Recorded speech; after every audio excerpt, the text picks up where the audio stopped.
এমন কোনো টাঙ্গাইলের সংস্থা নাই যে জেলা প্রশাসক মহোদয় থেকে শুরু করে একবারে নিম্ন পর্যায়ে বিভিন্ন দপ্তরের কর্মকর্তারা এখানে এসেছে, আশ্বাস দিয়েছে যে এখানে আগামী বন্যার আগে দ্রুত কাজ হবে, কিন্তু কাজের কাজ আসলে কিছুই হয় নাই। যেটা যে অস্থায়ীভাবে একটু প্রোডাকশন দেওয়া হলেও স্থায়ী কোনো, আর গতবারে তো কোনো কাজই করা হয় নাই, কারণ যে আপনারা দেখেছেন যে এই বাড়ি পর্যন্ত একদম ভেঙে গিয়েছিল। এসেছে, ভাঙন শুরু হয়েছে। যদিও অনতিবিলম্বে কাজ ধরা না হয় তাহলে যেই বৃষ্টি রয়েছে, এতগুলি টাকা খরচ করে ব্রিজ তৈরি করা হয়েছে, এই ব্রিজটা করা কোনো মানে থাকবে না। যদি আগামী 15 দিনের মধ্যে এখানে কাজ ধরা না হয়, এই ব্রিজের পাড় যদি ভেঙে যায় তাহলে ব্রিজ নদীর মাঝখানে চলে যাবে, নতুন নদী তৈরি হবে এই দিক দিয়ে। এখন আমরা যে সমাধানটা চাচ্ছি সেটা হচ্ছে এখানে একেবারে গাইড পাইলিং করে গাইড বাঁধ নির্মাণ করা হোক, যাতে এই নদীটা মূলত নদীটা আরো পুত দিয়েছিল, ভাঙতে ভাঙতে পশ্চিমে চলে গেছে, নদী পাতাইলা হয়ে গেছে আমাদের রাস্তা।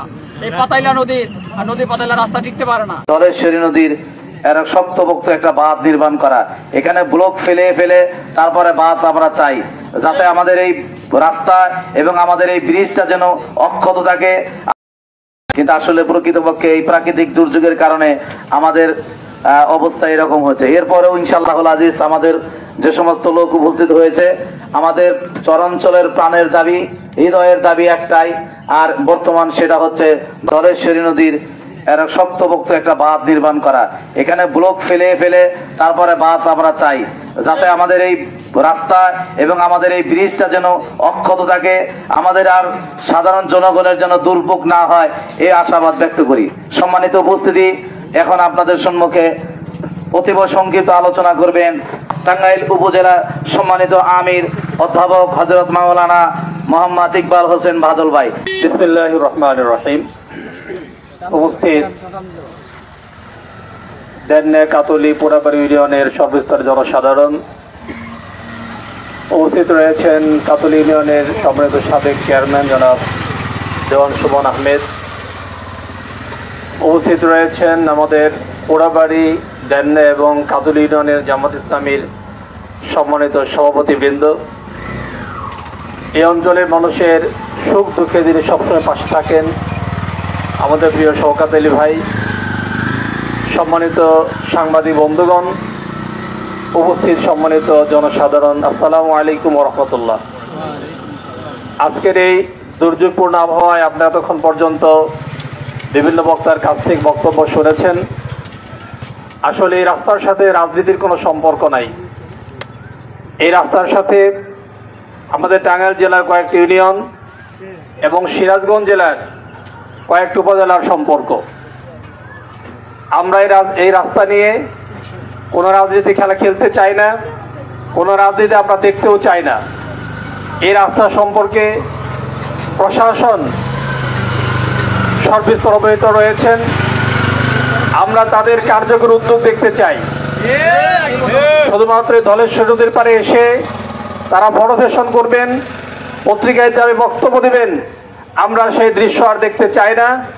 অলরেডি নদীতে পানি এসেছে, ভাঙন শুরু হয়েছে। যদিও অনতিবিলম্বে কাজ ধরা না হয় তাহলে যেই বৃষ্টি রয়েছে, এতগুলি টাকা খরচ করে ব্রিজ তৈরি করা হয়েছে, এই ব্রিজটা করা কোনো মানে থাকবে না। যদি আগামী 15 দিনের মধ্যে এখানে কাজ ধরা না হয়, এই ব্রিজের পাড় যদি ভেঙে যায় তাহলে ব্রিজ নদীর মাঝখানে চলে যাবে, নতুন নদী তৈরি হবে এই দিক দিয়ে। রাষ্ট্রের এই অপচয় আমরা কোনোভাবে মেনে নেব না। এজন্য আমরা আজকের এই মানববন্ধন থেকে সংশ্লিষ্ট কর্তৃপক্ষের প্রতি আহ্বান জানাচ্ছি, আপনারা সময় থাকতে এই অঞ্চলে মানুষের সুখ দুঃখকে বোঝার চেষ্টা করুন এবং অনতিবিলম্বে আপনারা কাজ ধরুন। আমরা চাই না আপনাদের সাথে আমাদের কোনো খারাপ ব্যবহার হোক। আমরা ইতিমধ্যে আমাদের সম্মানিত জেলা আমিরের মাধ্যমে টাঙ্গাইল জেলার এলজিডি অফিস এবং এলজিডির হেড অফিস আমরা অবহিত করেছি, তারা আমাদের আশ্বাস দিয়েছেন, কিন্তু আমরা আশ্বাসের বাণী এদেশে বহুবার শুনেছি, বহু আশ্বাস দেওয়া হয়, কিন্তু কাজের কাজ কিছুই হয় না। যদি আমাদের এইবারের এই কাজ একদম নদী ঘরের কাছে ব্রিজের গোড়ায় যদি কাজ ধরা না হয়, এখানে অসংখ্য হেক্টর জমি নষ্ট হবে, বাড়িঘর নষ্ট হবে, অসংখ্য মানুষ এখান থেকে শহর শুধু টাঙ্গাইল না ঢাকার সাথে যোগাযোগ সব যোগাযোগ বন্ধ হয়ে যাবে। এই জন্য আমরা চাই অনতি বিলম্বে কার্যকর উদ্যোগ নেওয়ার জন্য। আমরা কোনো রকমের আশ্বাসবাণী ফটো সেশন এগুলি দেখতে চাই না। স্থানীয় প্রশাসন যারা রয়েছেন, কাতলী ইউনিয়নের চেয়ারম্যান, কোরাবাড়ি ইউনিয়নের চেয়ারম্যান, ধ্যান ইউনিয়নের চেয়ারম্যান, তাদেরও দায়িত্ব রয়েছে। তারা স্থানীয় প্রশাসন, তারা ঊর্ধ্বতনকে যেভাবে জানাবেন তারা সেভাবে কাজের উদ্যোগ নেবেন। তারা যদি শুধুমাত্র হালুয়া রুটির আশায় বসে থাকেন তাহলে আপনারা অপেক্ষা করুন, হালুয়া রুটি কিন্তু স্থায়ী হয় না, তা আপনারা দেখতে পেয়েছেন। মানুষ নতুন লোককে বেছে নেবে। অতএব আপনারা আপনার জায়গায় থেকে দায়িত্ব পালন করুন। আমরা এই অঞ্চলের সকল মানুষের সাথে আমরা আছি। গণমানুষের সংগঠন জামাত ইসলাম আপনাদের সাথে রয়েছে। আমরা সকলে মিলেই এই ধলেশ্বরী নদী, বাংলাদেশের যে কটা বড় নদী রয়েছে তার মধ্যে ধলেশ্বরী নদী, এই নদীর নাম শুনলে মানুষ বুঝতে পারে টাঙ্গাইল জেলার একটা বড় অঞ্চল জুড়ে এই নদীর অবস্থান। পোড়াবাড়ির নাম জানে না বাংলাদেশে এরকম কোনো লোক আছে কি? পোড়াবাড়ি, চারাবাড়ি, তুরাবগঞ্জ, এটা সারা বাংলাদেশ শুধুমাত্র নয়, এই পোড়াবাড়ির একশো বিখ্যাত মিষ্টির কারণে সারা দুনিয়া এই অঞ্চলের নামটা জানে। সে অঞ্চলে একটা ছোট্ট ব্রিজের কারণে অবহেলিত থাকবে, সেটাকে আমরা মেনে নিতে পারি? আমরা এই জন্য প্রয়োজনে বৃহত্তর আন্দোলন গড়ে তুলবো। আমাদের সাথে সম্মানিত সাবেক চেয়ারম্যান রয়েছেন, আমি তাকে বলবো আপনি একটু সোজা হয়ে দাঁড়ান, জনগণের পাশে এসে দাঁড়ান। যে কোনো মূল্যেই যেন আমরা এই কাজটাকে ত্বরান্বিত করতে পারি। আমরা তো আপনার সাথে রয়েছি, আমাদের স্থানীয় নেতৃবৃন্দ যারা রয়েছেন তাদেরকে বলবো আপনারা সার্বক্ষণিক খেয়াল রাখুন। আমরা এলজিডি সহ সকলকে আমরা জানিয়েছি যত দ্রুত কাজ করা যায় সে ধরনের কার্যকরী পদক্ষেপ নেওয়ার জন্য। আপনাদের সকলকে ধন্যবাদ জানাচ্ছি এবং আমরা আশাও ব্যক্ত করছি খুব তাড়াতাড়ি আমরা এই কাজটাকে পাবো। গণ অধিকার পরিষদের ভাই রয়েছেন, আমি তাকেও বলবো যে আপনি খেয়াল রাখবেন যে কোনোভাবেই যেন কাজটা বিলম্বিত না হয়। সেই কষ্টেই যদি আমরা পড়ে যাই তাহলে কাজ করে লাভটা কি? আসলে আমরা সকলে মিলেই একটা গণ আন্দোলন গড়ে তুলি আমাদের ধলেশ্বরী নদীর এই অঞ্চলে এই ব্রিজটাকে রক্ষা করার জন্য, এই অঞ্চলে মানুষের জীবনকে রক্ষা করার জন্য, হাজার হাজার একটা জমিকে রক্ষা করার জন্য অনতিবিলম্বে এই ব্রিজের কাজ ধরার জন্য আমরা ঊর্ধ্বতন কর্তৃপক্ষের চাপ দেব এবং তাদের কাজ আদায় করে আমরা ছাড়বো ইনশাআল্লাহ। আমরা অবশ্যই আশাবাদী বর্তমান অন্তর্বর্তী সরকারের প্রতি আমাদের সম্মান রয়েছে, আমাদের বিশ্বাস রয়েছে। কিন্তু তার সাথে আমি একটি কথা বলতে চাই যে যেই জায়গা আমরা দাঁড়িয়েছি এই জায়গার টাকা যারা মেরে নিয়েছে, এর আগে চেয়ারম্যান ছিল, বর্তমান এই ফেসিসদের যে বিদায় হলো সেই বিদায়ের মুহূর্তেও কিন্তু টাকা তারা কোটি কোটি টাকা মেরেছে। যে তিনি আমাদের চর অঞ্চলেরই ছিলেন, তার নাম তোফাজ্জল তোফা, উনি কিন্তু লাস্টে উপজেলা চেয়ারম্যান হয়েছিল। উনিও কিন্তু লাস্টে এখানে ছুরি মেরে মানে সবল মেরে লাস্টের কোটি টাকা কিন্তু এখান থেকে নিয়েছে। আমরা সেই টাকা ফেরত চাচ্ছি। এবং কি এর আগে উপজেলা চেয়ারম্যানের ছিল করুটিয়া ইউনিয়নের সাধারণ আনসারি, সেও এখান থেকে টাকা মেরে দিয়েছে তাদের সম্পদ বাজেয়াপ্ত করে। এবং কি এই আনসারি সাহেবের আগেও ছিল খোরশেদ সাহেব, এই তিনজন যে লাস্টে যে তিনজন উপজেলা চেয়ারম্যান ছিল, আমরা সেই চেয়ারম্যানদের যে সম্পদ রয়েছে সেই সম্পদ বাজেয়াপ্ত করে আর এইখান থেকে যে টাকা তারা লুটে নিয়েছে সেই টাকা আমরা ফেরত চাই। আমাদের সেই টাকা ফেরত দিয়েই আমাদের এখানে কাজ ইনশাল্লাহ সম্পন্ন হবে। ইনশাল্লাহ আমাদের অন্য কোনো টাকার দরকার নাই। তিনটা উপজেলা চেয়ারম্যান যে টাকাগুলো নিয়ে গেছে সেই টাকা হলে আমাদের কাজ শেষ হবে ইনশাল্লাহ। আমরা ইতিপূর্বে গত 5 বছর যাবৎ মূলত এই রাস্তাটা ভাঙছে। রাস্তার আগে একটু পাশে বাড়ি ছিল, সেই বাড়ি ঘর ভাঙছে।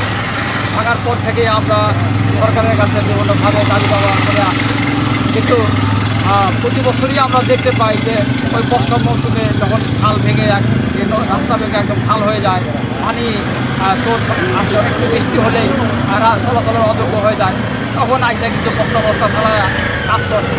এইভাবে গত উপজেলা চেয়ারম্যানরা এবং প্রশাসনের জিওনো সাহেব থেকে শুরু করে অন্যান্য লোকজন আসছে আর গেছে। আপনারা স্থায়ী সমাধান কি চাচ্ছেন? এখন আমরা যে সমাধানটা চাচ্ছি সেটা হচ্ছে এখানে একেবারে গাইড পাইলিং করে গাইড বাঁধ নির্মাণ করা হোক, যাতে এই নদীটা মূলত নদীটা আরো পুত দিয়েছিল, ভাঙতে ভাঙতে পশ্চিমে চলে গেছে, নদী পাতাইলা হয়ে গেছে আমাদের রাস্তা। এই পাতাইলা নদী পাতাইলা রাস্তা টিকতে পারে না যদি গাইড বাঁধ না দেওয়া হয়। এই জন্য আমরা স্থায়ী কাজের জন্য গাইড বাঁধ নির্মাণ করার দাবি করছি, যাতে এই রাস্তাটা স্থায়ী হয়, নচেত এই রাস্তা টিকবে না।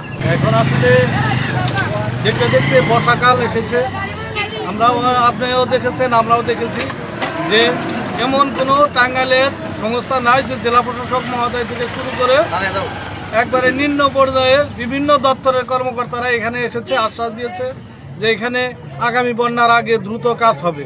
কিন্তু কাজের কাজ আসলে কিছুই হয় নাই, যেটা যে অস্থায়ীভাবে একটু প্রোডাকশন দেওয়া হলেও স্থায়ী কোনো, আর গতবারে তো কোনো কাজই করা হয় নাই, কারণ যে আপনারা দেখেছেন যে এই বাড়ি পর্যন্ত একদম ভেঙে গিয়েছিল। তো আমরা এলাকাবাসী এবং নিজের অর্থায়নে কিছু মাটি মুটি ফেলে এই যে এই 1 বছর মানুষ যাতায়াত করলো। তো আমরা চাই যে অতি দ্রুত এইখানে আমাদের ইউনিয়ন পরিষদের একটা বৃহত্তর বাজেট আছে, উপজেলা পরিষদের একটা বৃহত্তর বাজেট আছে, আমরা কোনো কথা শুনতে চাই না। এটা যেহেতু এলজিডির রাস্তা, এলজিডিরও দায়বদ্ধতা এখান থেকে এড়াতে পারে না। তো এখানে যেহেতু প্রতিনিয়তই মানুষ এখানে মরণ ফাঁদের মতো, এই রাস্তা না, এখানে মরণ ফাঁদ সৃষ্টি হয়েছে। সব সময় দুর্ঘটনা হচ্ছে, যে কোনো সময় গাড়ি ঘোড়া উল্টে যাচ্ছে, মানুষ অত্যন্ত কষ্ট করে ঝুঁকি নিয়ে, জীবনের ঝুঁকি নিয়ে এখানে শহরে যাতায়াত করে।